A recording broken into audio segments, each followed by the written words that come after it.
Šoreiz pievērsīsim uzmanību tādam gradienta instrumentam, jeb krāsu pārējas instrumentam. Tad tas ir diezgan svarīgs ilustratorā, diezgan svarīga sadaļa, jo šādi tiek panāktas ļoti daudz tādas dzīvai dabai pietuvinātas lietas. Tas ir, mēs strādājam tātad vektorā, un vektors ir tāds diezgan augsts un matemātisks instruments, un lai mēs šeit radītu kaut ko, kas izstāsta pēc kaut kā dabiska, tad ir vajadzīgs šāds krāsu pārējs. Tāpēc arī šim instrumentam ir ļoti daudz un dažādi iestatījumi.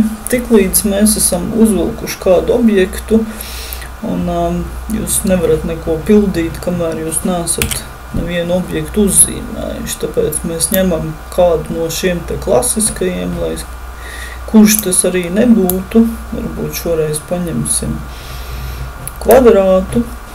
Šeit pie pildījuma apakšā mēs redzam, ir gradienta opcija, mēs viņu uzreiz varam pildījumam pielāgot, un te nu mēs esam. Gradientam pašam ir arī sava palete, un šo gradienta paleti, ja viņas šeit sānos nav, tas kā vienmēr varam atrast pie window gradienta. Tad, kad šo paleti mēs esam atvēruši, mēs redzam, ka viņai ir sakojoši iestatījumi. Mēs tātad varam krāsot objektu pēc lineārās un pēc radiālās metodas. Šī būtu radiālā metode un šī būtu lineārā metode. Tāpat mēs varam izvēlēties leņķi, kādā šis krāsojums būs redzams. Nākamais, ko mēs varam šeit, ir slaideris.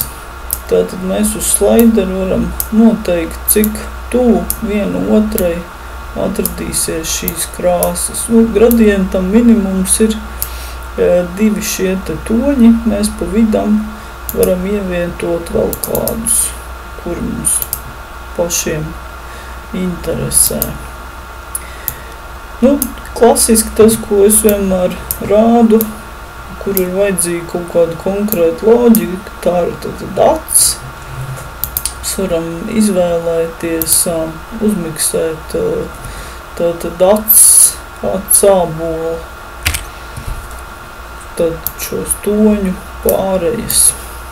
Turam, lai mēs uzzīmētu precīzi apli, turam atkal shift, un redzam, ka tur, kur ir sarkanais, mēs vēlētos, lai būtu melnais.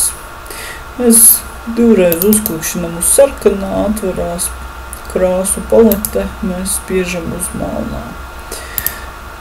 Mūsu melniem būtu jāatrodas mazliet vairāk, mazliet lielākam šim te aplītim būtu jābūt.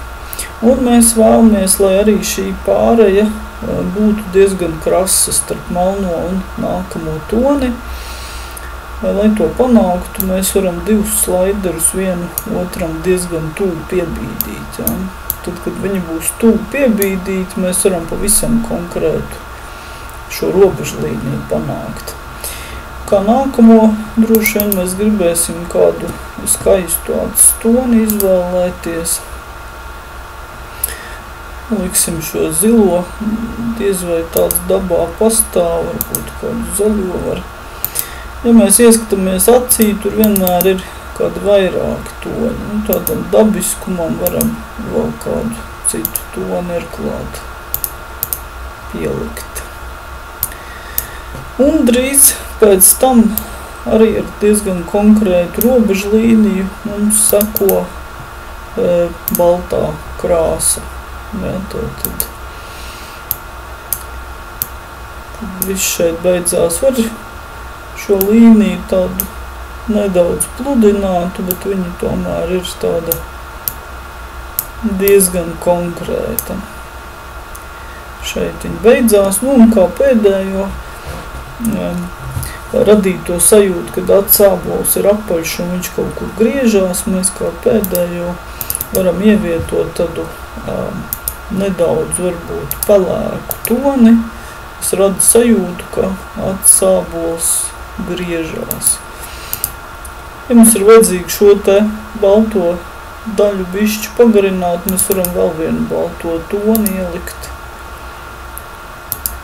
Un atsābols ir uzmiksēts. Tas, kas man personīgi nepatīk, ja mēs reiz esam šeit ar gradientu apaļu objektu uzmiksējuši, nepatīk, ka tad šeit ir apkārt kontūra. Un kontūru mēs tātad noņemam nost, jo vajadzētu būt tā, kad atsābols pats veidojās un griežās apaļš. Tik tālu būtu par gradientu, tātad viss ir atrodams šeit uz šīs te slaidera, kā arī pie paša instrumenta. Tad, kad mēs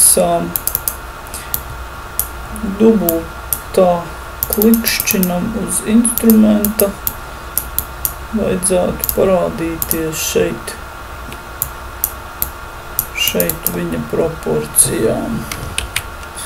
Jā, mēs uzklikšķinam uz instrumentu un šeit mēs visas mūsu krāsas redzam.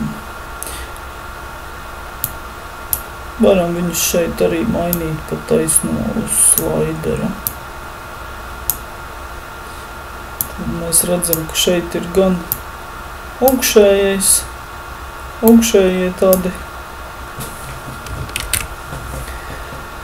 tādas atzīmes, grūti ir atrast latviešu valodā viņiem visiem kādu saprātīgu tulkojumu, jo īsti tādu tulkojumu nav. Mēs varam izdomāt, kā mēs šos te stoperus, slaiderus sauksim, bet es ceru, ka no bildes ir skaidrs, par ko iet runa.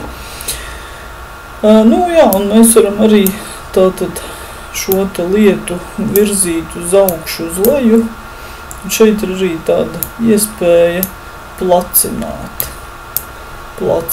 šīs lietas. Atsābolam diez vai šī opcija būs nepieciešama, bet var rasties dzīvē situācijas, kur šis ovāls ir nepieciešams.